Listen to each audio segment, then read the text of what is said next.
Well, hey everyone, welcome to my YouTube channel. Our interview today with Lance Mungia of the amazing new movie, Third Eye Spies. We're really glad to have him here today. Before we start talking to Lance, I just thought I'd show some of you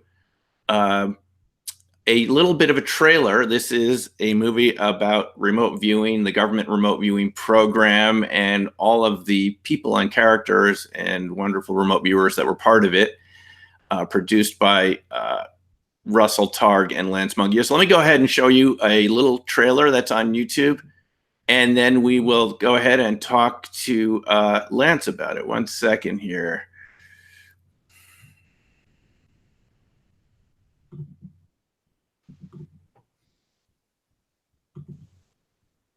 All right, let's screen share. Here we go.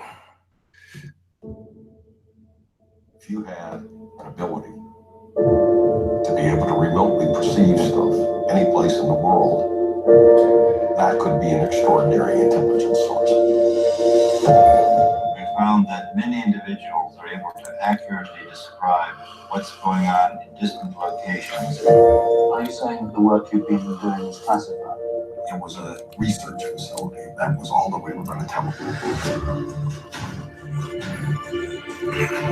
Russians have been spending millions of dollars investigating so-called ESP. Psychic spies.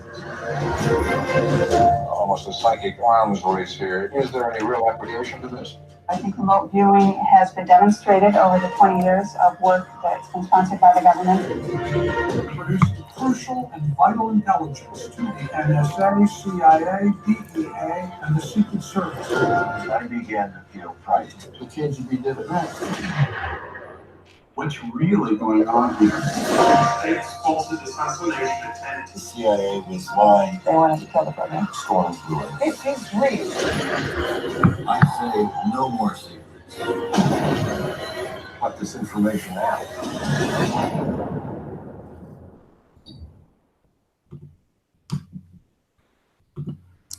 All right. Well, there you go. So, Lance, welcome.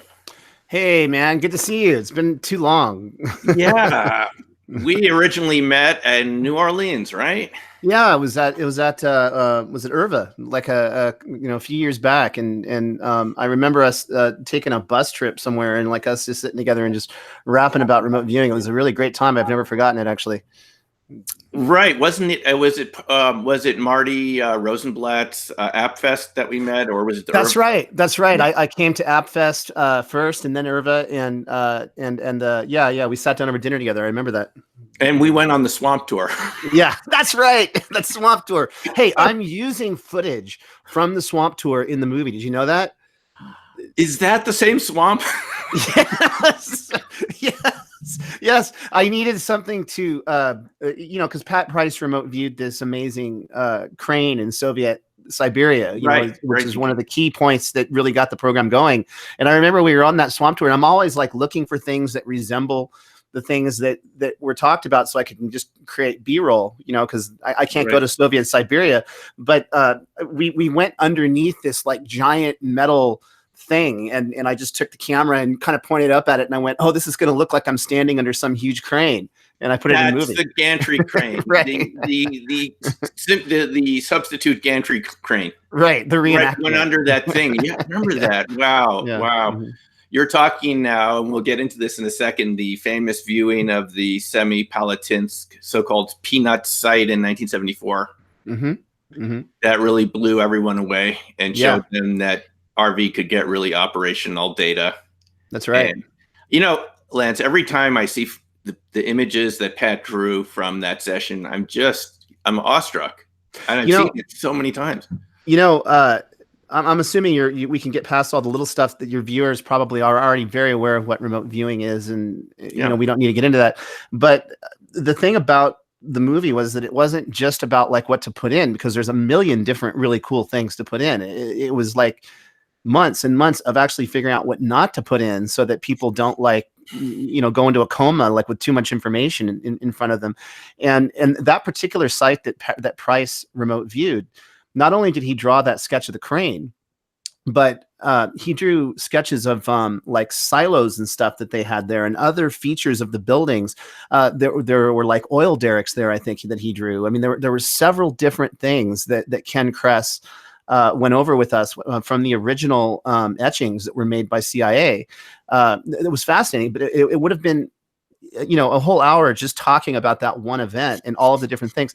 Now, to be fair to Ken, Ken said that that Price also remote viewed a lot of junk at that site, because there were a lot of things that he said that cannot be confirmed, like people working at the site and little things going on at the site. And, so there was a lot of sort of static there as well, but there was enough there for the CIA to sort of look at the satellite photos and say, yeah, this guy really was describing it. But like Kit Green says in the movie, the most amazing thing was not just that he was describing it.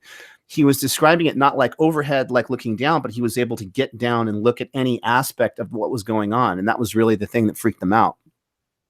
That is really interesting that you mentioned that, because, listening to Joe McMonagle, I believe he was talking at that same conference, wasn't he there with us? Yes, he was. Yeah. He described when he views, he comes down from the air, and he kind of comes in and he looks for coastlines and air, land boundaries and things like this, water, land boundaries. And but in this case, Pat was kind of right there on the ground. He described himself kind of looking up at this thing and lying on the tracks. But I think that you nailed something, though, in that I think that oftentimes remote viewers will start with this kind of Google Earth view and look down.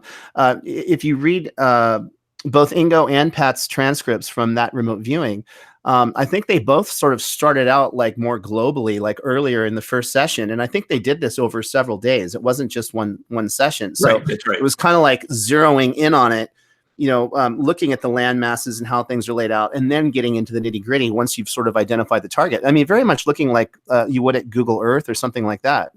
It's like, oh, that's the thing I want. And then you zoom in on it. And it just so happened that they were looking at something that they weren't even supposed to be looking at. They weren't even, tasked to look at that, but it was just so interesting. Right. And in this case, Pat went into the building where he sees these metal gores, as Russell describes it, which at the time weren't even known about. Apparently later on, they got a team of American scientists into the building and confirmed this huge sort of metal sphere, which I've heard different interpretations what it was for at different times. But he was able to view this without getting feedback. That was the point, right? Yeah. Not only did he not get feedback, but he never got feedback because it was never confirmed until after he died. I think it was a few years after he passed away that then it came out.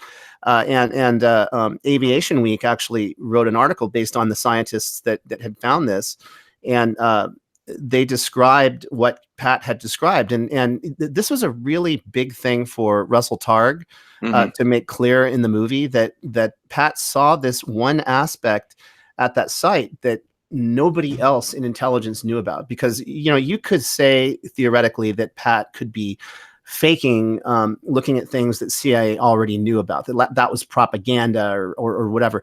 But the way that you sort of disprove all of that is you say, okay, but how did he know about those gores? The gores is the one thing that in fact, nobody in intelligence would take them seriously about it. They had no idea what he was talking about. They thought it was noise. Kit Green and Ken Kress both confirmed to me that nobody knew about them. Nobody at all. And so that makes it really, really difficult to fake that aspect. Yeah, it's really sort of, as we would say in my old debate team days in high school, prima facie evidence. That's right. Yeah. There's no way to get that information. But before we go into the details, I just want to say it's a really tremendous effort, Lance. I've seen 2 earlier versions of it when you showed it at different conferences, and this one is by far the best. And I just want to thank you for all the huge amount of effort you must have put into this, because this has been in the works for years. It has. It's such a contribution to this part of American history, Soviet history, Cold War history, and kind of an angle into this phenomena, which to this day no one completely understands. And as you point out at the very last 10 seconds of the movie and the credits, even leads other subject areas which we're just beginning to learn about. But Lance, why don't we just briefly, how did you get involved with this? Where does it start for you? Well, I've always had an interest in the paranormal and in psychic stuff. I mean, I as a kid, I would dream about some small thing happening, and then I would wake up the next day and, a hummingbird outside the window, and then I'd look out and there's a hummingbird. So it's like, I think we all have these kind of like intuitive flashes that we get, but we tend to just discount them. I know I often did. But at some point, I read about Russell Targ and Hal Puthoff's work, and I read about something that had come from leaks from the Army program at the time when I was a kid. I must have been like 10, 11, 12 years old or something. And I kept this article for a long time because even back then I was thinking about making movies, and I like to write scripts and kind of play around as a kid. And so I thought, oh, this is going to make a really great movie someday. And I just kind of put it aside for years. And then I just basically over the years sort of half forgot about it. But when I was doing my YouTube channel show back in probably 2011, 2012, something like that, I was doing the show called Waking Universe, which is on my YouTube channel. And I was also actively by that point looking for projects that were more personal to me. I was sort of on this voyage of self-discovery myself. I mean, I took up meditation, and I sort of was really kind of reevaluating a lot of things in my life around that time. And I get this call from a mutual friend of Russell Targ's, who says, hey, Russell saw your movie on YouTube, because Six String Samurai was my first movie, which is completely different. It's this completely crazy action movie, which is now on Amazon Prime, and you can still see it on YouTube as well. And basically, Russell had a script that he was shopping around, which had nothing to do with remote viewing and nothing to do with SRI or anything like that. But he was looking for somebody to read it and give him advice on it. So I read it. He called me and he talked about the fact that he'd really liked my last film. And basically we talked for, I think, about 3 hours in that first phone call, about psychic stuff and just different kind of stuff. And we really hit it off. And by the end of the call, I said, your script's interesting, but the really interesting thing that you've done is your work at SRI. I mean, I don't understand, like, we should make a movie about that. That's really like a kicker, And he said, well, that's interesting. I have thought about that, and they have declassified a lot of this work now. And Ingo died last year, Ingo Swann, who was, one of the greatest psychics they ever worked with. And really the father of remote viewing, in fact, he invented the term. And Russell was really concerned about losing more of the original participants in the program, including himself. I mean, he was concerned he was getting up in age, and he didn't want this information to sort of die out with the people who had done these experiments. Yeah. And so, we didn't really have a budget initially or any real plan. I just said, well, I'm interested in at least entertaining the idea. And so he said, well, that's great. I'll fly out to LA next week. And he literally flew from San Francisco, where he lives, to Los Angeles. And we spent a weekend at my home. And, he shows up with this big briefcase full of like documents marked like, declassified, and a bunch of photographs and, remote viewings and stuff. And I had absolutely no idea at that time how much work had been done. Just all I knew was just a little tiny bit, to the point where literally, like, I would go to bed at night after these conversations, and I would be thinking, could this really be real? I mean, am I being played here? I mean, is this really for real? And it took him until probably 3 days, the final day that we spoke, to get to the point that all of this was available through Freedom of Information Act, that briefings had occurred at the highest levels of government, congressional hearings had been held. There was a lot of information out there that you could actually go and confirm. And then that actually sort of changed my own opinion of doing the film again, because I thought, on the one hand, this is all great and provable. But on the other hand, if me, as a person who has had my own experiences and who is very open to this stuff, finds it to be is skeptical about it, then other people are going to be skeptical about it that aren't really fluent in this because of the nature of how incredible the work was. And so I told Russell, I said, if we're going to do this, the only way that it's going to work is if we get on record, everybody that we possibly can that was involved with these key events, so that it's not, does a tree fall in the forest and not make a sound if nobody hears it, because I wanted this to be sort of like the sheer weight of not just the data, but all of the personalities involved, because they were serious personalities. I mean, they're people with PhDs. They're people who have devoted their life to doing this kind of work. They don't come across as, wild-eyed heretics, even though some of them are considered that,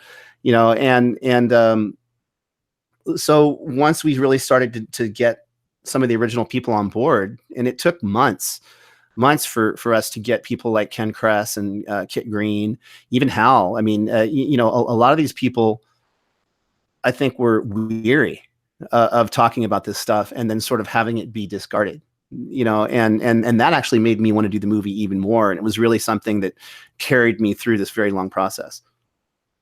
So when did you actually begin making this? What was the year when Russell contacted you and this whole idea began to do this film the way you actually ended up doing it? Well, the idea started being talked about in 2014, and then production went all the way through now. I mean, it's like, frankly, I did the vast majority of the work on the film myself. It's like we simply couldn't afford to have big groups of people working for months on end and doing the research and just the editing and all that stuff. And so I wound up really kind of doing this at a slower pace because there was nobody else that could do it. I mean, it was like I have hundreds of hours of footage that we've shot. It's like, so it's going to be great for my YouTube channel, because eventually I'm just going to start like putting out a lot of this stuff as I sift through it, and like different kind of topics and things that people talked about. Yeah. So was there's the movie opens in the beginning with Russell visiting his son Nicholas in his law offices at, I believe, in San Francisco. And right. Did those documents, I mean, in the movie, Russell says that Nicholas says they've gotten access to 70,000 pages of documents. Am I correct? I think it's, yes, I think it's actually a lot more now. It's a lot more. Yeah. Did that allow you to really put a lot more meat into what was going on in the movie? Because now it's been, declassified. You can look at these documents yourself and you can share them and you can say, Hal or Kit, what is this sort of thing? Yes and no. Because frankly, I was sort of focusing on a very small slice of the pie. It's like, I mean, just those key first few remote viewings and a few of the really major things. Russell and I had multiple conversations about how to handle the whole project. And we knew we had certain like sort of guideposts we wanted to hit, like the NSA remote viewing, like Semipalatinsk, like Joe's submarine, like Dale Graff's bomber, the things that sort of we knew there were multiple witness testimonies for, because it wasn't for me so much about the documents as it was about the firsthand testimony. Because it's just like, I mean, I hate to make the comparison, but it's kind of like if I was doing a movie on the Holocaust and I showed you a bunch of paperwork with people's names on it that were killed, you'd say, wow, that's pretty bad. That's tragic. But then you'd forget about it and you'd move on because it's just a piece of paper. But when you hear the firsthand testimony of somebody who's been through something really not believable under normal circumstances, it makes a huge difference. And in fact, I think that when it comes to people like Joe McMoneagle or Russell, who have been vocal about what they've done for a long time, they still haven't been taken probably as seriously as they should, because when it's one individual out talking about their work, when you write a book or you do a remote viewing class, there's a segment of people which are respecting you and which are going to take that seriously. But there's a whole other segment of the population that doesn't know anything about it or have any context. And they're just going to kind of look at it and go, well, it's probably just somebody trying to sell me something. But when you take the context of you, of Russell, of 200 other people all doing the same kind of work, then and getting results, then that I think is far more weighty and powerful. So I put a lot more sort of thought into just getting the stories on camera, more than just the data. And I actually have also sort of a suspicion that more data doesn't necessarily mean more credibility, because when Russell got the initial documents released around the time that the program closed, it led to a lot of other junk being released.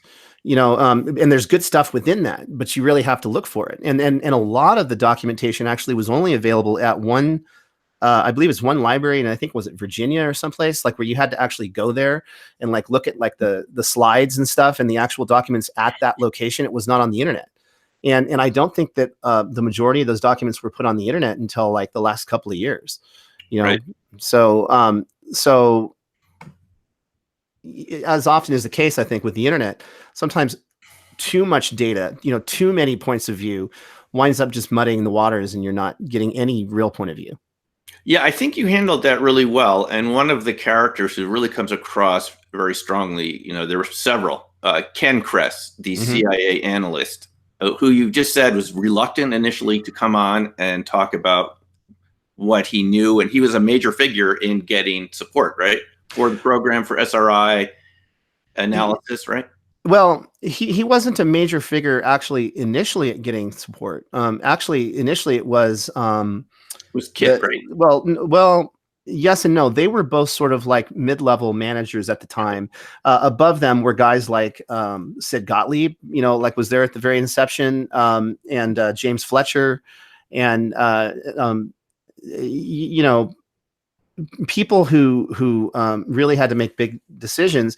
And then they looked to people like Kit and Ken to spearhead this, because they were scientists, because they were both, PhDs. They both were doing other classified work. I have a suspicion that Kit probably was always a booster for this kind of stuff, because he was a fan of philosophy and ancient religions. And, I think that he really saw what the Soviets were doing, and he was probably really worried about it, but I think that Ken was just a career guy, like he was completely undercover at CIA. Like nobody knew that he was working for CIA. He was a physicist, just doing other scientific work. And yet it was actually Sid Gottlieb, who of MK Ultra fame, who started that whole thing, like in Wormwood, or, like whatever, if you've seen that documentary, who said to Ken, look, you're a physicist, like you can probably get along with these two guys out in California who are laser physicists studying ESP, and I think he was brought in because he was very unbiased. And so that's what started it. And it's like, I spent actually a lot of time hanging out with Ken when we did his interview. He was incredibly generous. He flew me up to, and Russell up to his, he has a sort of a ranch in Yellowstone, like at the border of Yellowstone in Montana. And I'm sorry. Yeah, it looks like the Yellowstone area. Yeah. And we spent a week with him, and I got there actually a couple of days early, and he and his wife took me on this grand tour of Yellowstone that took like all day. We drove through Yellowstone, so I got to just sit with him in the car and just chat, and it was incredibly informative, not just to the matters of the film, but to sort of how somebody in the CIA thinks about this stuff. And to Ken, it was because he was a scientist, all he cared about was verifying it scientifically. He didn't want to be made a fool of. He's a very strong guy, very, very proud of what he does. And so he wanted to make sure he wasn't being taken advantage of. And then he started to see things that couldn't be explained that were happening. And he was actually initially, I think, involved much more than Kit was in many ways.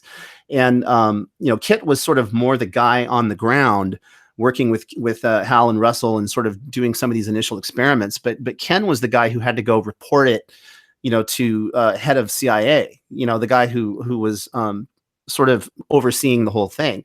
And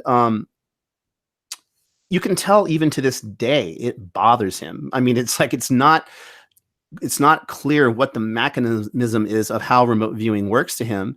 And he said to me repeatedly, the CIA is completely the wrong place to do scientific research. He said CIA doesn't care about whether about how this works. All they care is, does it work? Is it useful? If it's useful, they'll use it. If it's not useful, they're going to discard it. And so, but at the same time, Ken also realized that just in explaining the nature of this data, he had to make it credible. He had to find some scientific backing for this. So he allowed Russell and Hal to do real research within CIA as well. Right. No, that's right. I just want to say that there's some chat going on, which I can see on my side here. We'll get to some of your questions and comments in a moment. So I'm looking at this while Lance is talking. So we will ask some of your questions in a moment. But, it occurs to me that in the process of doing this film, you're going up against the whole classification and national security protocols that military and intelligence organizations, have to adapt to and make, almost the priority in what they do, which is and I've spoken to people from, the military who know about this subject, and their primary concern is not sharing any of this data with you and me or our audience or the viewers of the film. It's not education. It's about protecting methods and sources and keeping things that are supposed to be compartmentalized in their particular stovepipes. And that is the main priority. And unfortunately, what suffers in that whole process is the truth, because we don't get to see the data. We don't get to hear about the events. I can tell you, Lance, I spoke to someone who was a very high-level official in the Department of Defense. And he told me that they were monitoring a Soviet PK experiment in 1976. It was a Soviet psychic attempting to bend a spoon at a distance from 1,000 miles from Moscow. They were listening into some facility in Moscow, and the psychic was 1,000 miles away. And only 30 people were in this room monitoring this Soviet experiment on the American side. And they all saw evidence that the spoon bent in a big way when the PK sender intended to bend the spoon. So I said to this individual, you never even told the RV unit? There were people there like Lynn Buchanan and others who were doing PK. He goes, no, we couldn't. We had to protect the methods and the sources. That was the main thing. They never shared it with anyone. He said, he told me that I was the first person outside of the room ever to hear about it. Wow. And this was just a couple of years ago. And so that's their main concern. But I mean, they knew it was real. The top people in these organizations knew this was real without a shadow of a doubt. And I think they were so frightened by it, they just didn't want to say anything. That's the key word, is fear. I think fear drove the creation of the program, and I think that fear also drove the end of the program. And I think that when I first met, in that first weekend that I met Russell Targ, and we were over dinner talking about this whole thing, and I said, okay. I said, you're all about the data, and you're giving me all of this data, and that's great, but I'm a storyteller, and I want to know who's the villain of the piece. Like what are we gonna talk about that's the obstacle that really had to be overcome, or that hasn't been overcome with this, that we can talk about? And he thought for a minute, and he said, it's the religious dogma and the scientific dogma. And I thought, well, that's really interesting. And I thought the scientific dogma, I can see that people maybe don't necessarily want to admit that this is scientifically real because it's not in their discipline. But the religious dogma really got me. I thought, I don't believe that. I think that, I'm thinking of all these sober, guys in suits that are taking national security very seriously, and their own sort of sense of spirituality doesn't even come into it. But time and time again, in all of the interviews that I did for the film, that was like the overwhelming reason that the data wasn't accepted. It wasn't that it scientifically wasn't founded. It was that it didn't jive with their worldview when it came to their religion.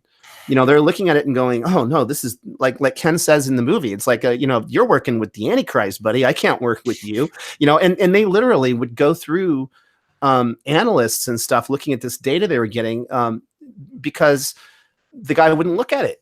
They said, no, I'm not going to look at that. That's evil. It's sinister. It's horrible. And that was actually a real thing that Joe dealt with, that Ken dealt with, that Russell has dealt with, and so kind of makes you wonder about our national security and like what is exactly, who's watching the gates here. But I think that ultimately, it's just sort of also about the embarrassment of the CIA or other government agencies not wanting to admit that they're relying upon this kind of data. So I think that also was something that really was a big issue with the way that they ended the program. Yeah, and I should add that the people who are currently retired from the ATIP program, the Department of Defense's UFO study program, said the exact same things you just said. Yeah. Luis Elizondo and others. They said they were told by their superiors that this was demonic. You will not study it, even if it goes Mach 20 and does loops around our planets. It's demonic. Don't even focus on it. Just put your head in the sand. Stephen Schwartz said a quote that I fought for months and months to try to keep into the film because it was such a good quote, and I had to take the majority of the quote out. But he's so quotable. I mean, he's a philosopher and he's also a remote viewing pioneer in the movie. But he said, there's 3 major denier movements going on in the United States of America. And they're very effective denier movements. There's the climate change deniers. There's the evolution deniers, and there's the consciousness deniers.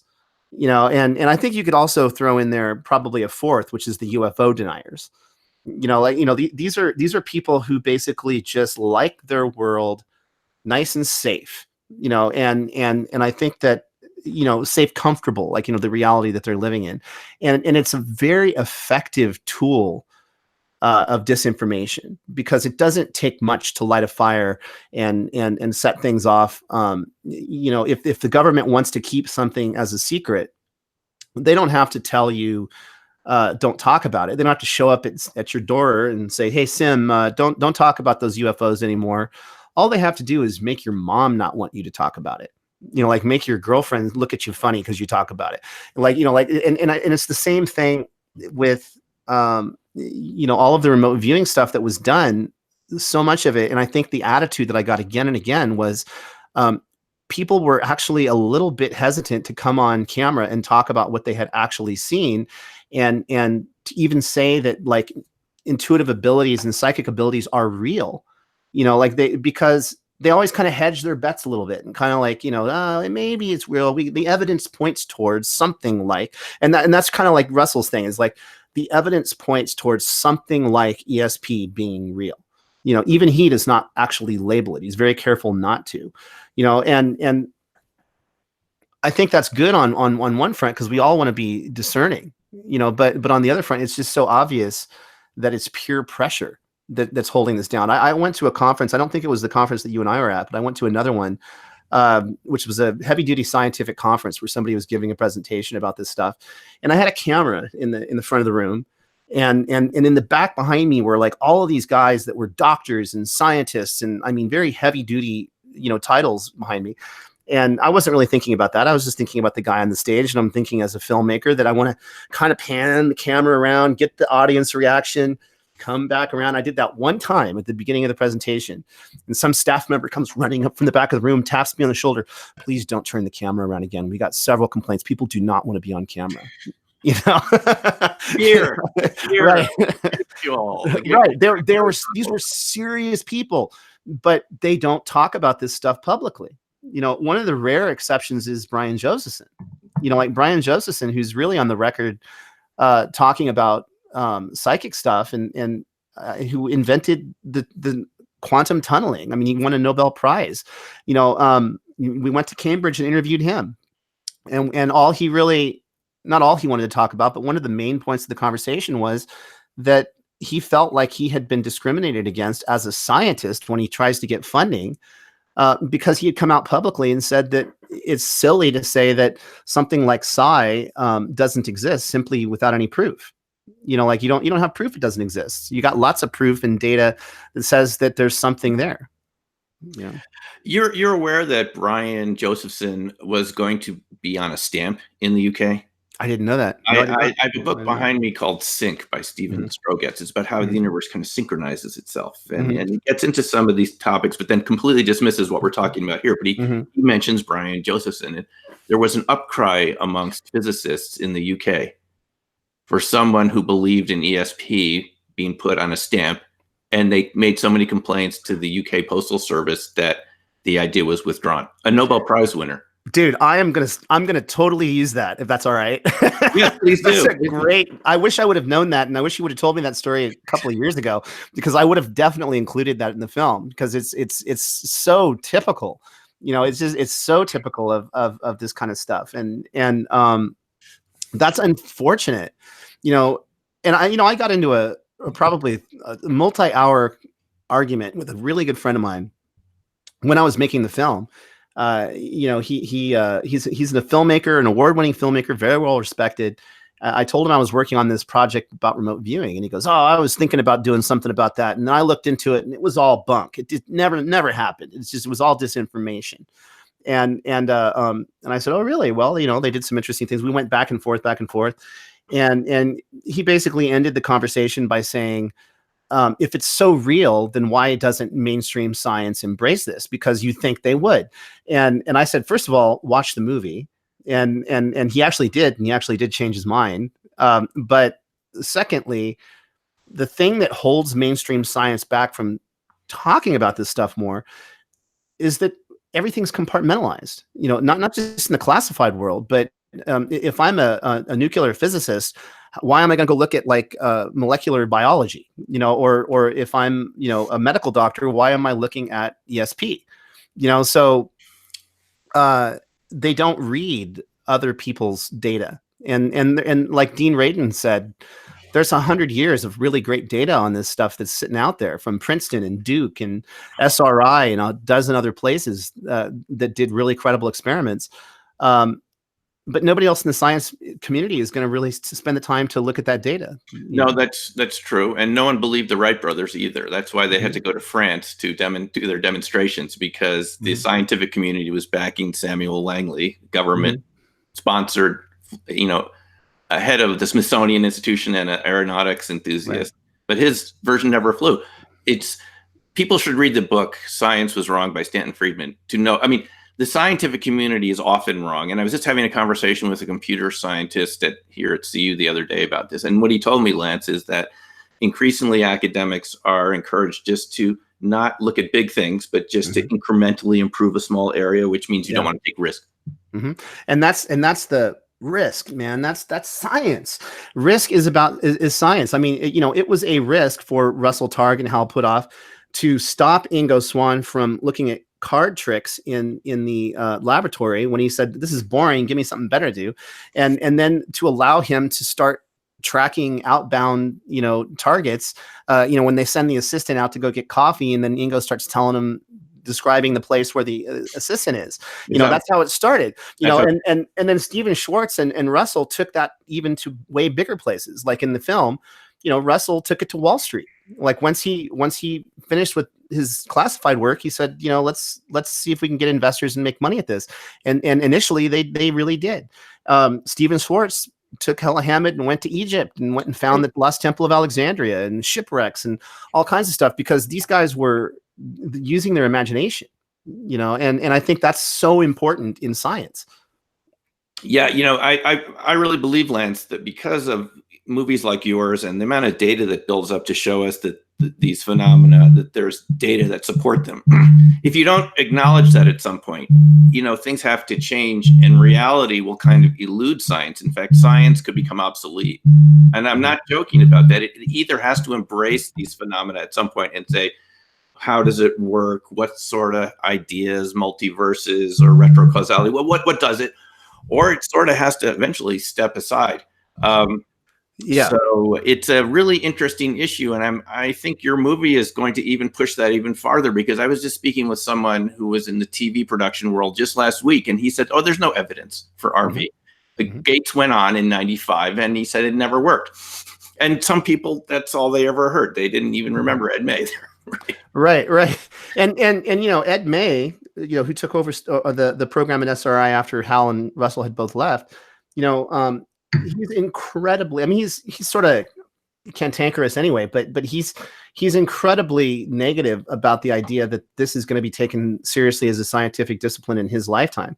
He told me that basically he felt like this whole thing had to just be put down for 50 years, which I totally disagree with, because of all of the sort of negativity around it. And it's it's really, I think, so much about not losing our scientific curiosity. But I think that there is a lot of secrecy still around this stuff because it is useful and anybody can do it. And I think that society as a whole just lends itself towards the negative propaganda. You know. Yes, Lance, we've got some questions here in the chat room. Sure. Super Sleuth is asking us why it's on Third Eye Spies is available on iTunes and Amazon right now.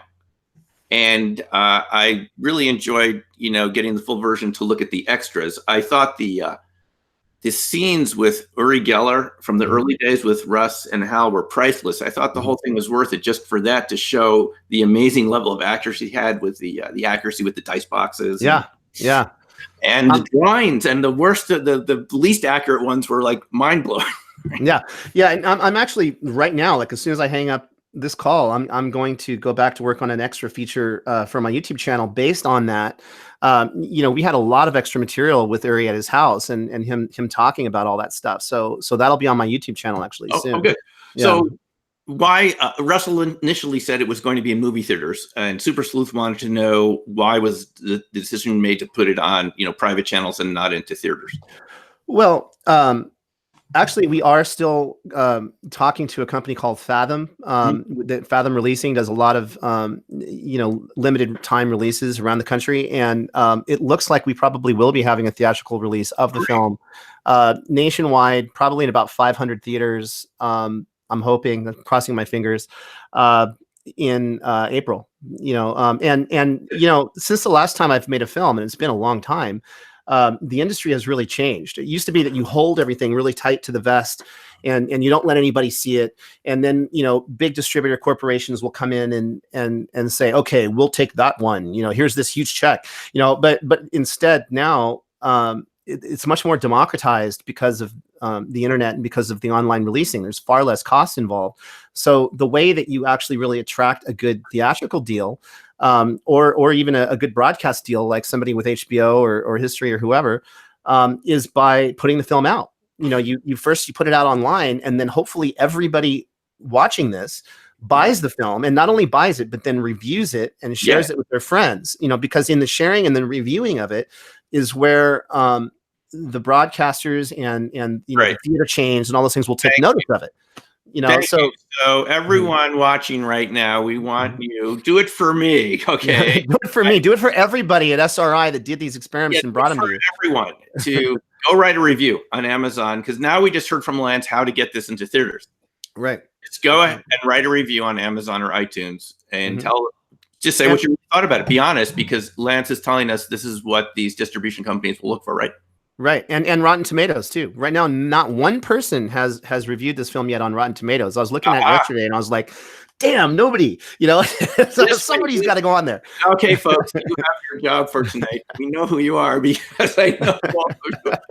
So yes, we will really appreciate it, because this story is so important. And those people out there, there's no evidence. They need to watch this entire film for one blockbuster piece of evidence after another, because it's so good. So good. I do want to add, we debuted on the charts of iTunes in the documentary charts at number 6. We debuted there. Number 6. Yeah, and right now I'm looking at it today, and we're between 4 and 5. Like, it's gone back and forth between 4 and 5 on the top 5 documentaries, and that is a testimony. That's almost with no official advertising. That's all incredibly grassroots advertising. It's all like the remote viewing community. It's all people who are interested in this subject, who happened upon it. And right now, because of that, we have this like limited window where people who have never been exposed to remote viewing, don't know anything about this. We're like the guy you were saying who said, "Oh, I thought that was all just disproved in the 90s." They're seeing that big red poster right at the top of the documentary charts next to Free Solo and RGB and 3 identical, whatever, that all the Oscar nominated films, which to me blows me away. I mean, I had no idea. Even the distributor was actually, I think, frankly, very surprised that like right out of the gate, we did well. And that can be a flash in the pan, or we can sustain that. And the way to sustain that is by more people watching it and talking about the movie, so that this spark turns into something a lot bigger. Yeah, I loved every minute of it. Lance, I was in the audience for most of those presentations that you showed. I actually did not get the waterfall when everyone did the Outbounder in Vegas. Are you in the movie? Is that are you sitting there? I'm sitting there. I don't. Yeah. I was in the back on the left side, right side. So you have to pan back there. But I actually was one of the 15% that didn't get water. I just got a lot of pavement and structures. That was the first time that we're talking about Irva. We sent an outbound remote viewer. Paul Smith. Yeah, and then Russell sat in the casino and let everybody through this.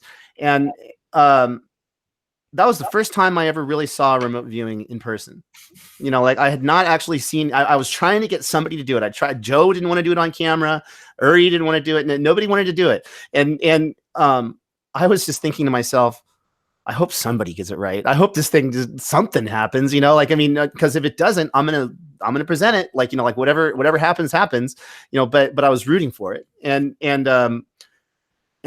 as I'm going around and I'm taking the camera from like person to person, and I'm seeing very similar kind of things being drawn, and I'm like, well, that's interesting. This guy's got coins at the bottom of the fountain, and that's interesting. I had no idea where they were going.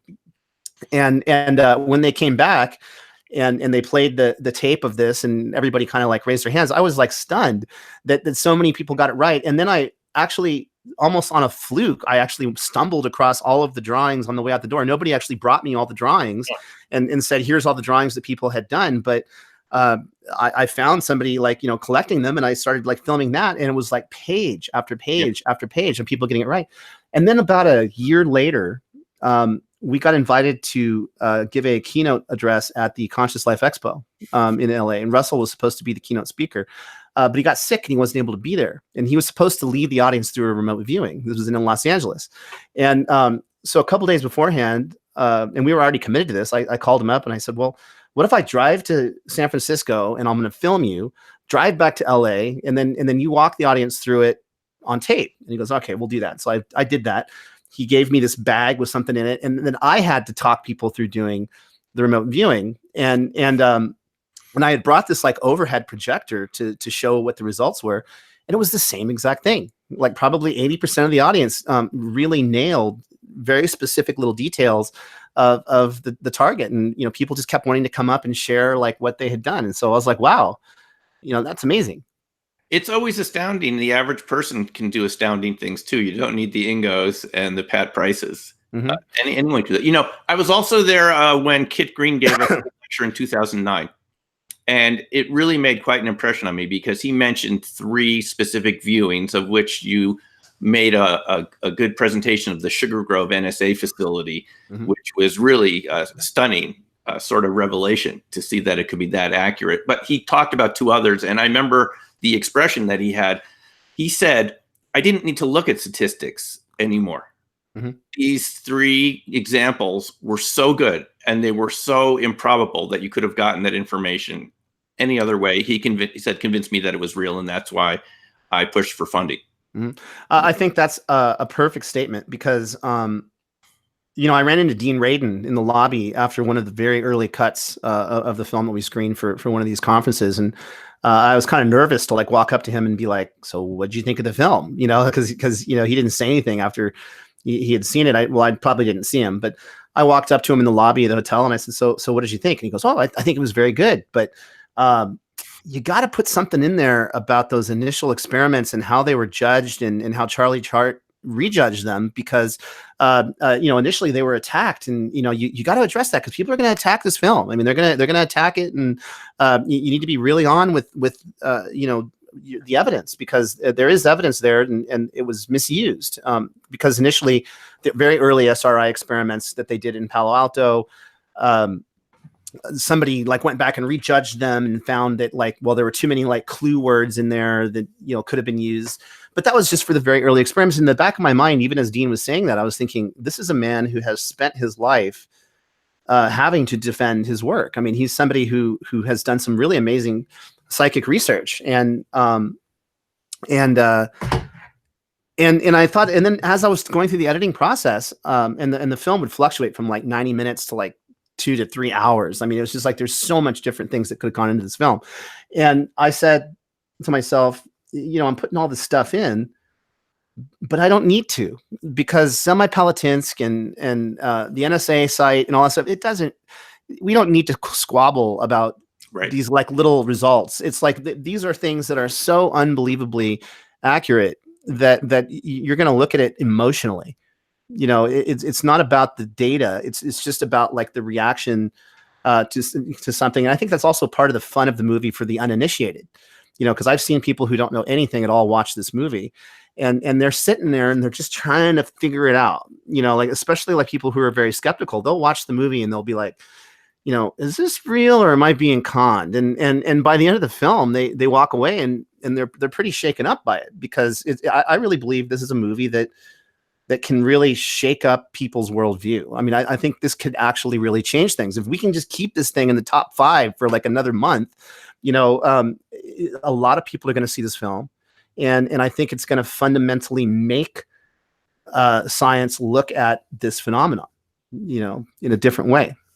Yeah, you start out with President Carter, the interview with President Carter with the missing Soviet Tupolev bomber that went down in the Congo. I mean, imagine that. They can't see this with satellites. They can't get this with any conventional means. And they task, as appears in the movie, Dale Graff and some unknown viewers at SRI, and they find it within a couple hours.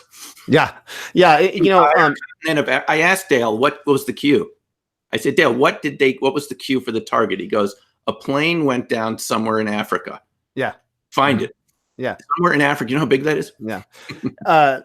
Carter was kind of like the big fish of the pond the entire film, like I was trying to catch. And it was only because the film took so long to make that we got what we got, because there was no audio of Carter talking about the bomber. I could not even find a newspaper article talking about the bomber. I couldn't find anything. It was like somebody scrubbed the internet. Like Russell told me it was CNN that originally reported. I couldn't find that report.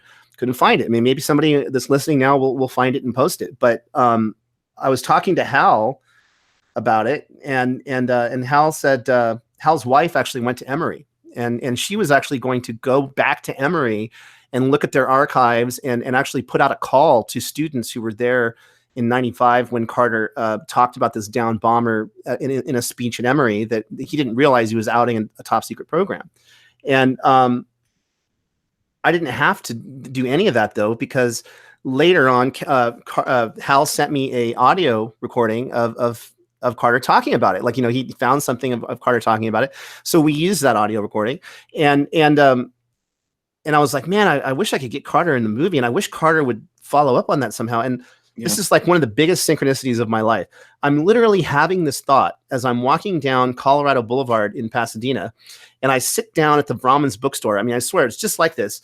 And I thought, God, I really want to get to Carter. How can I get something on Carter and you know, get him to confirm this, you know, to talk more about this. And I looked up at the window of Rahman's bookstore, and there's this big picture of Jimmy Carter, you know, My Life, you know, the new autobiography by Jimmy Carter appearing in person next week. You know, and so I went, what? You know, and I literally right then and there, well, first I ran in and I bought the book. I brought it out and I flipped through it to see if he talked about it. And sure enough, there was a brief, like 1 or 2 page chapter on the downed bomber in how psychics in California went out and found this missing bomber. And it was the weirdest thing he ever saw when he was president, you know, like, and I called Russell immediately, and I was like, can you come down to LA next week? I said, let's ambush, you know, Carter. Let me call his agent and see if we can get him to be in the movie. And, you know, we just got Russell and him shaking hands and talking briefly, but you know, it still was a huge highlight, because for years while I was making this movie, I would tell people that story and they wouldn't believe it. They would say, did Carter really say that? You know, do you have any proof of that? You know, like, you know, are you sure? You know, I'd like to see the article about that, you know, because it's so incredible. People just choose to not believe it. Well, it's not only the people that you encounter, Lance. You know, Dale's superiors at Wright-Patterson didn't believe it either. You know that he got in deep trouble for this, revealed that this Carter incident actually, because he was going to get a medal for it. His superior, right? Because yes, people have to remember how classified this was. Can you imagine you work at Wright-Patterson Air Force Base, you know, arguably the kind of the central Air Force Base in the United States, Foreign you're technology in division. this special access program, and you're doing stuff with SRI, and your bosses don't know, and they get pissed off when they find out. Yeah. Well, that was actually his bosses at like Army Command or something like that. I forget where. But Dale has always spoken very favorably about Jack Verona. You know, Jack Verona, who was head of DIA, was actually very supportive of what Dale was doing later, like, you know, in the later years of the program. You know, so one of the other things I really found in making this film, I went into this sort of thinking about government as this monolithic structure, as this all-seeing, all-knowing thing that just kind of moves around and does stuff and then knows to hide it, and knows what to say and what not to say. And what I found out by the end was that government is not that way. Government, the left hand doesn't ever know what the right hand is doing. Like you talk about stovepiping, you know, the fact that like some of these projects are just happening in this one little sliver of government. Nobody else knows you know, it's going on, even other classified folks. But I really do believe that probably the Army program that Dale oversaw was sort of like the public face of the program, and it was the darling of the program. You know, it was the one that had all of the congressional support, the stuff that Russell and Hal were doing with Dale, you know, and other agencies. Senators and congressmen and eventually even presidents knew what they were doing, but that made them all very vulnerable, you know, and I think that probably there was other agencies and other people doing this within government or contracting out to other agencies that were not didn't have the public recognizability or anything, because it's just obvious to me that Dale told me many times that the Army program towards the end, especially, it's like they were trying to kill it on the vine. You know, like they were just like, they weren't getting the good targets anymore. The funding wasn't there. It was very demoralizing to the Army guys. And the CIA guys will tend to denigrate the Army guys because I think they felt like the Army guys were retiring. They were getting out. They were going out and talking about this stuff publicly way before it was declassified. You know, and Dale says briefly in the movie, you know, that the Army guys were basically breaking their intelligence, clearances to go out and try to get book deals and movie deals. And Dale went to Jack Verona, you know, his boss at DIA, and said, "What are we going to do about this?" And Jack Verona said, "Nothing. Let them hang themselves. You know, everybody will think they're crazy, and we're not going to say anything, because if we say anything about this, you'll just confirm that there's a program. You know, so we're not going to say anything."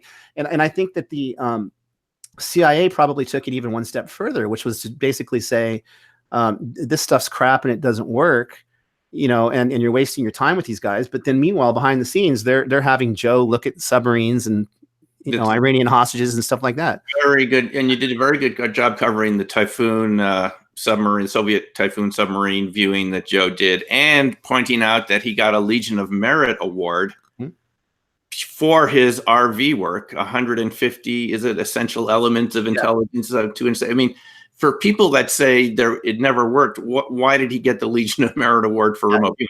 Joe McMoneagle received the highest commendation that anyone in the intelligence services can get in a non-combatant role.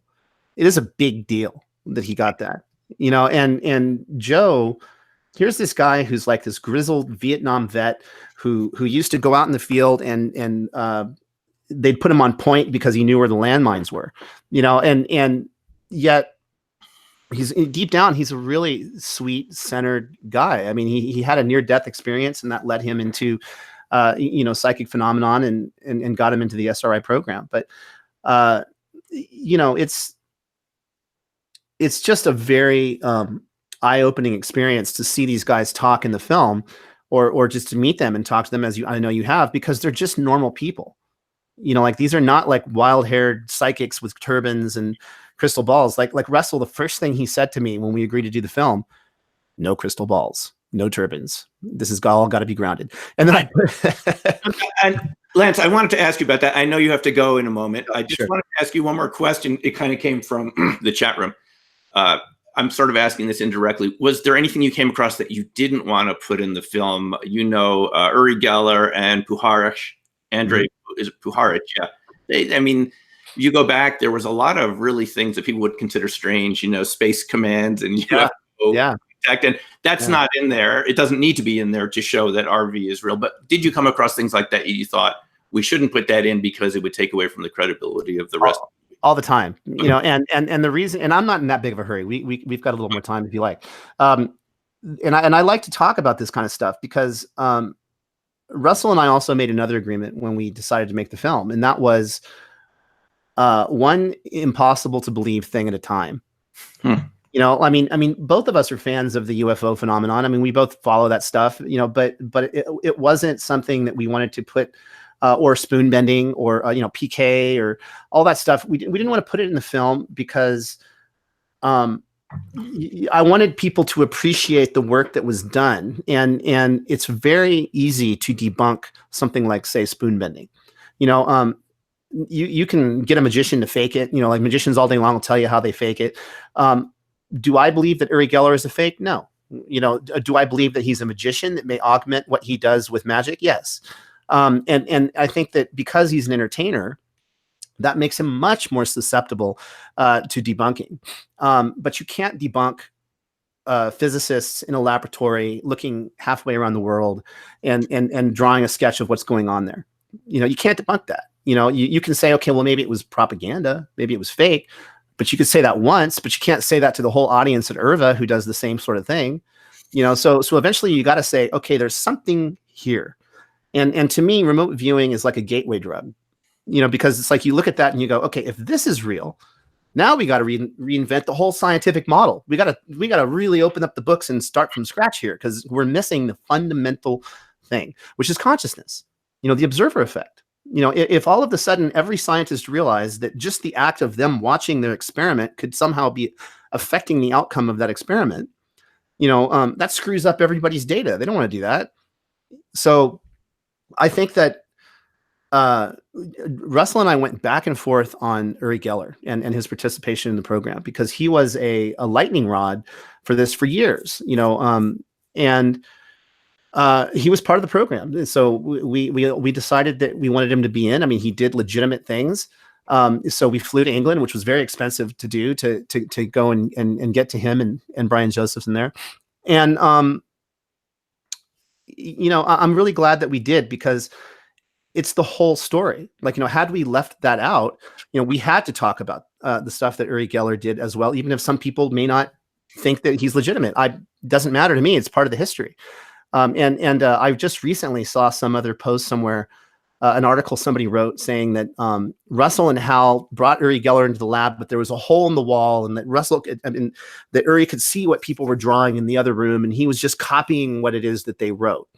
And I thought, come on, you're going to put a hole in the wall? Like, you've got the guy in a shielded room that, is basically a Faraday cage, so he can't get any signals. So we included that part, but it does beg the question: if remote viewing is real, what else is real? And I will say that all of the scientists I talk to say that stuff like PK is way harder to prove. Like, it usually doesn't work in a laboratory setting. Like where PK seems to work best is if you're in a group of happy people and everybody's saying bend, bend, bend, spoon, bend, and then all of a sudden they can bend spoons. Because again, I think it has to do with sort of, consciousness and psychological belief, and all kinds of things come into play. But I heard lots of stories about people remote viewing UFOs, for instance. I heard stories about how there's a great talk actually on MUFON on YouTube of Joe talking about remote viewing pictures of UFOs for intelligence agencies, because they wanted to know what the propulsion system looked like. And then now you have ATIP, and it comes out that, I guess they really were following, UFOs at the Pentagon, and Hal was involved with that. I think the problem is, again, we compartmentalize these phenomenon. We've got, on the one hand, you've got remote viewers over here, and you got UFO enthusiasts over here, and what's the missing connection? Consciousness, consciousness, because if we as a race right now are figuring out that our consciousness extends beyond our own brains, which is what the evidence basically says, then where does that end? If I can see where you're sitting now, with my mind, can I see an ET sitting on another planet? Is that possible? Maybe I haven't done it, but there's other people who claim to have. So, but on the other hand, we have to always be discerning, because you can't just all of a sudden start to believe everything that everyone is saying on a variety of sort of paranormal subjects and say that it's real, because I do believe there's a lot of people out there who try to make this stuff really scary. Yeah. People who overdo it, for money. It's very good points, Lance. I think this is a process, and movies like yours will help people to feel better about their own experiences. There was a new witness who came forward about Uri Geller a year ago. Uri always told the story of encountering a ball of light in the garden in Israel in the apartment complex he lived in. Mm-hmm. A witness came forward who said he saw it. And he saw Uri running away from ball of light.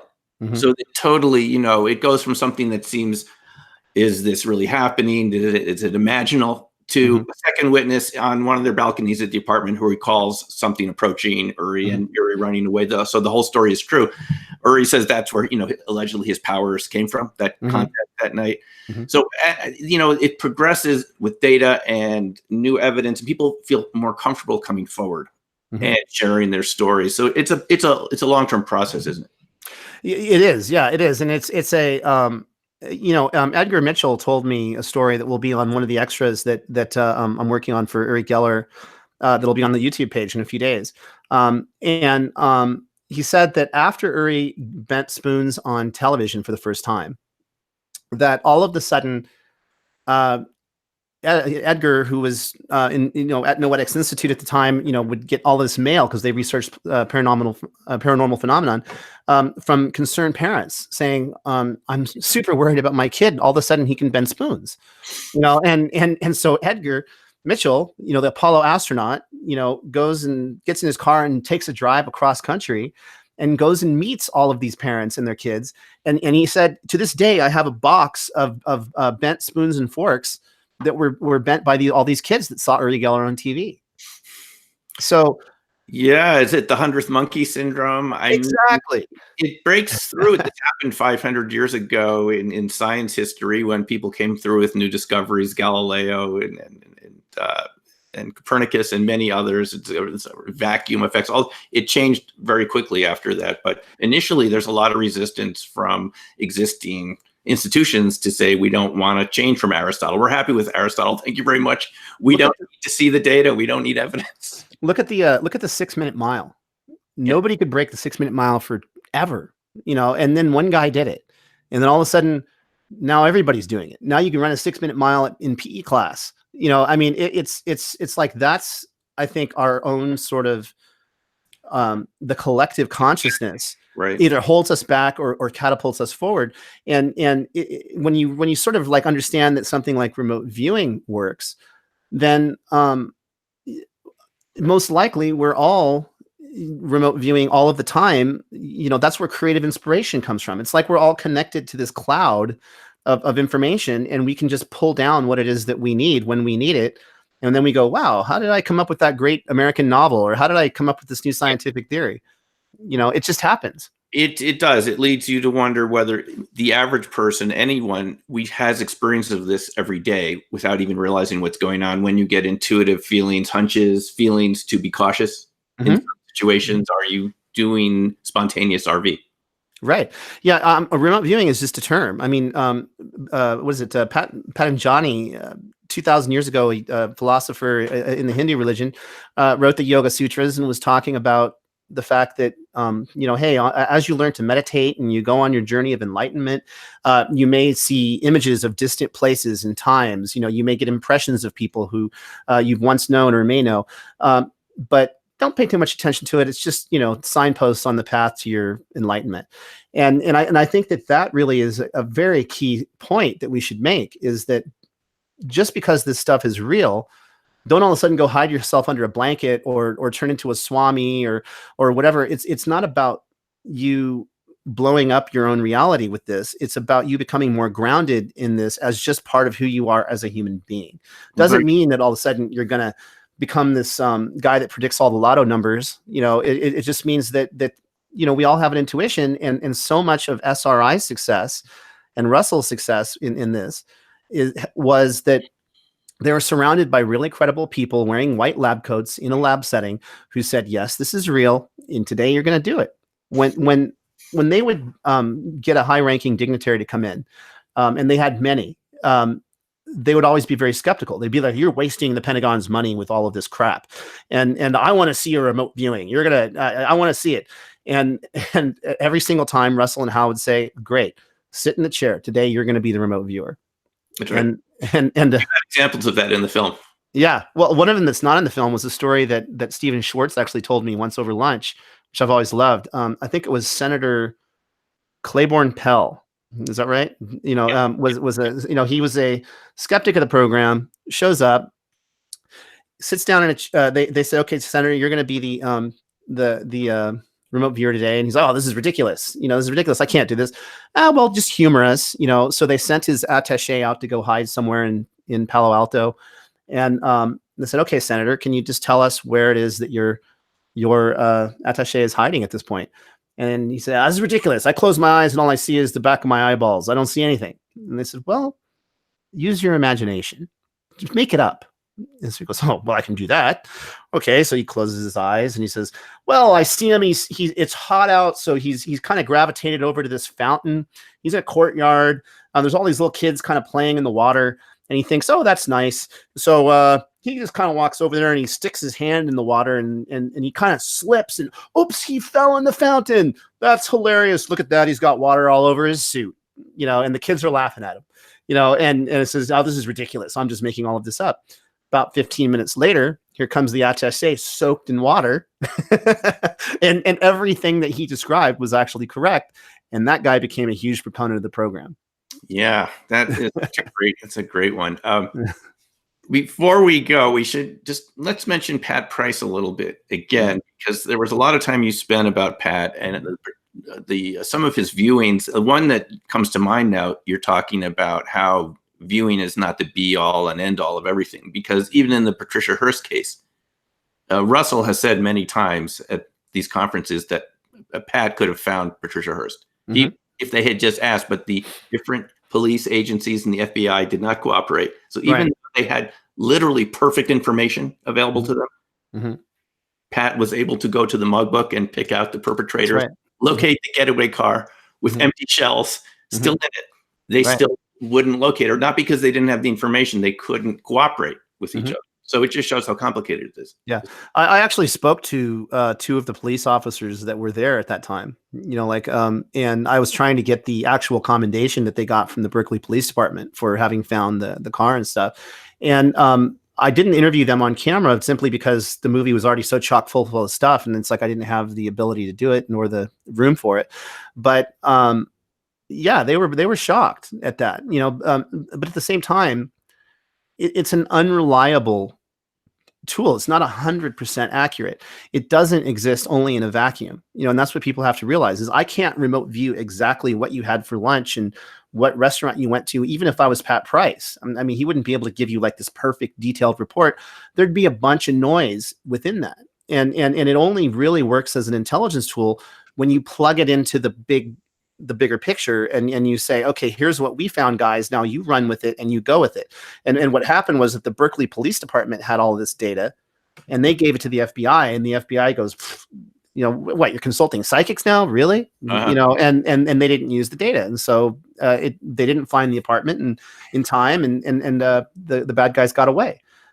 It's really like when I talk to Kit, we were talking about what's called human intelligence, like this idea that you're working with human beings who don't always get things right. And that's a really important thing to understand is that it's not black or white when it comes to something like this phenomenon. It's not about like, I got all of the details. Here's the address of the guy that stole the nuclear bomb in the briefcase. And here's the street corner he's going to be on in 20 minutes. It's impressions and it's stuff that you have to filter out, which makes it really useful for somebody like the government who has satellites and lots of personnel to go and fact check something and make it work. But Joe told me that in his program, they solved about 20% of the cases that they were given. He says in every case that they were given was given as a last resort. It was a cold case. So he said 20% is an amazingly high number when you consider that nobody else in U.S. intelligence was able to crack any of these cases. They got it last as a weapon of last resort. They would be given something, So think about that. I mean, that's pretty amazing, But at the same time, somebody could use that number and say, "Well, you only got 20% right." Yeah, of course, the context matters. Some of the psychics that work with police, like, did you ever encounter Beverly Yeagers from No. the USI squad in St. Louis? She was at the early IRVA conferences, Lance. The very first one in Alamogordo, New Mexico, before IRVA officially existed, and then the next year at Mesquite, Nevada. And she said they solved about 80% of their cases, but it was the hardest thing. It was the hardest work you could ever do, working that way. And well, Marty Rosenblatt and APP claim to be getting about 75% or so or better in the gambling experiments they're doing. You should only be getting 25% by chance. Right. ARV results. One thing about Pat. So I guess I have to ask you this. Did doing this movie, do you feel there's some resolution to how Pat died? Did you feel he resolved it one way or another, whether he was actually assassinated by the KGB or whether he died of natural causes, or as the third possibility you mentioned, that it was sort of faked so that he could continue to work for the intelligence agencies, our agencies? I doubt seriously that his death was faked. I mean, that was something that I think it was either Hal or another one of the remote viewers told me that they had done that as part of the Army, just for fun. They said, "Hey, let's see where Pat Price is," and they independently came back and found him working at some underground base or something. But I don't know. No, it doesn't really settle it for me. Because Pat's in an unmarked grave. Like there's no gravestone. And there's conflicting reports even in the film. Was he cremated? Was he buried? Russell remembers seeing his body. So does Hal. Kit remembers him being cremated. That's a big discrepancy. I don't know how to resolve that. I really thought about whether or not to even include that in the film. Because so did the CIA or the KGB kill him, or did somebody else kill him? Did his church kill him? I mean, there's so many possibilities, because the guy was on so many different people's radar, and yes, the KGB was actively tracking, especially Pat, because they knew that he was one of the best remote viewers, but they were also tracking Ingo, they were tracking Russell, they were tracking Hal, and we know this because people defected from the Soviet Union. Larissa Velenskaya, for instance, who came to work for SRI, was the person formerly in charge of running the bureau in Moscow that was tracking them. And that's how they knew that. So what happened to him? The circumstances of his death were very suspicious. But he did have a heart condition. So it's like, I don't know. It's a really, really intriguing bit of history, but I would say for sure, if you knew that somebody could track you or get the nuclear codes, no matter where you were, you may be really concerned about that. So I'm sure the KGB could have done him in, and he could have just died of a heart attack. Yes. I don't know. We really don't know, do we? Yeah. And as someone told me at one of the conferences, his diet consisted of cherry Coke and pie. Yeah, but he was also only 57. He wasn't. He looked pretty old, but he wasn't really that old. And so, and there's evidence that he believed he was going to die. I mean, he bought a life insurance policy on the airport for the last plane trip he ever took. He called all of his friends to say goodbye in a weird way. I have an interview with one of his friends, Norm, on my YouTube channel, who I met at one of the IRVA conferences, or was it Marty's conference? A couple of years ago, and he allowed me to film him of the phone call he got from Pat on his answer machine shortly before Pat died. And so he related what it was like to be with Pat and to be around Pat and Ingo at the Scientology meetings. Keep in mind that Scientology back then was a very different thing than it is now. Yeah. And it was people who were open-minded and curious about this. And he said they were just a lot of fun to be around. The message from Pat wasn't particularly alarming. It was just a kind of routine. But oh, okay. Did you actually listen to the message? No, I don't. You know, the message was from way back in, was it 1973 or something? I don't think he saved it, but you can, if you look on my YouTube channel for Fred shares last phone call from Pat Price, you can hear what he said about it. I see. Yeah, I mean, you know, I don't know, but it is a question that has really bothered people for a long time, you know, and you know, because the other aspect is, you know, was he giving information to his church? You know, I mean, you know, what did that play into it? You know, like there's a lot of different things, and I think that the overwhelming impression of Pat that I got through the course of the film, through talking to people about who he was he was a very honorable guy. Yeah. You know, he was a police commissioner. You know, he really believed, I believe, that he was serving his country by doing what he was doing. You know, so I definitely, just personally, in my own opinion, I don't think he would have been giving information to somebody else illegally. I think that probably he was. I tend to agree with Ken on that. That you know, he probably was just didn't know exactly what he should not be telling his confessors in his church. You know, but I'll tell you, the knowledge of that really pissed Ken Kress off. You know, Ken Kress was very upset by that, and I think it was another reason that even after he could have come out for many years, he did not come out because it colored who Pat Price was to him. I see. Yeah, so astounding, this accuracy of his sessions, and it just shows how complex the whole thing is, isn't it? Yeah. We don't, so many players and so many actors in this, and governments and interests. Lance, what is your YouTube channel called? The YouTube channel, you can search it and just, it's my name, Lance Mungia, Mungia, or the URL is youtube.com Waking Universe TV. You know, / Waking Universe TV. You know, that's the name of the channel, and I'm putting up every day now more and more you know, bonus clips and extra stuff about the film, and I'm going to keep that going for a long time. So you know, definitely you can get much fuller pictures of what's in the film. You know, soon we're going to be putting up a remote viewing that was done by Russell in Russia. Actually, like, you know, like after he got out of the classified program, he went and hung out with the Soviet Academy of Sciences. He gave a lecture, you know, on the unclassified stuff that he had done. And as part of that, they demonstrated remote viewing with Brezhnev's personal psychic, or not psychic, personal healer, you know, energy healer. And she had never remote viewed before, and they got a very successful remote viewing. Is that one of the extras on the iTunes? Yes, it's also on iTunes. That's right, it's an iTunes extra. There's actually like 8 iTunes extras. iTunes was really happy about the number of extras that we gave them. The other one is I did a 20-minute mini documentary on Marty Rosenblatt's applied precognition project. You know, like we went and interviewed many contemporary remote viewers about like what they were doing and the results that Marty was getting in Vegas with these gamblers, you know, like basically using remote viewing to get very good odds. So right. Well, folks, the movie is Third Eye Spies, and your duty is to go out and get a copy and then write a review. And really watch it. It's so good. I just loved every minute of it. It's so fascinating and incredible, and you're going to really enjoy it. I'll say that. And then write a review so that we can get this into movie theaters. So, and I also want to add one last thing too, that you know, I'm working with Lori Williams, who's one of the teachers that are featured in the movie, and her intuitive specialists taught a whole group of Russians in the movie.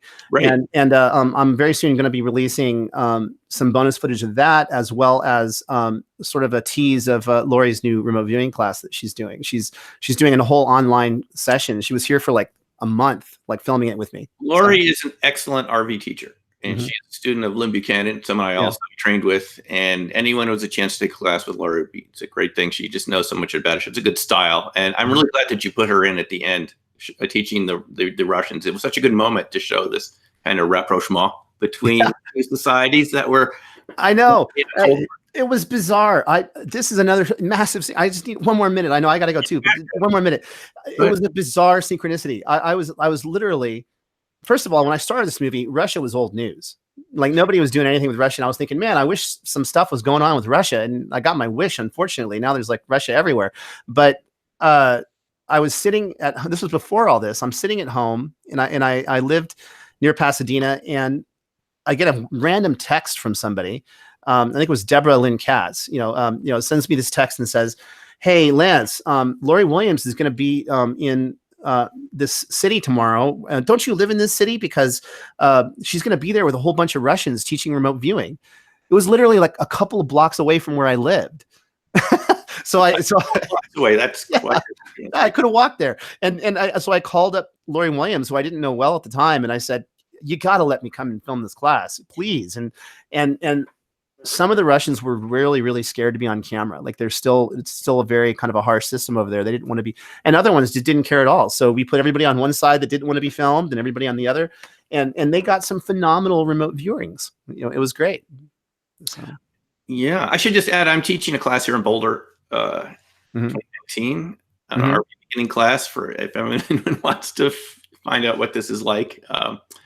But that's great that you got here. You showed people learning it for the first time, and you had some astounding results in there. That guy actually mentions Neil Armstrong. Is that right? He literally does. I've actually had people stop me and say, "Was that a setup?"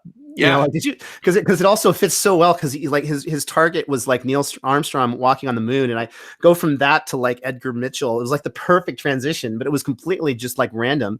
And honestly, I could have picked probably 7 or 8 different people who had really good results in the remote viewings they did.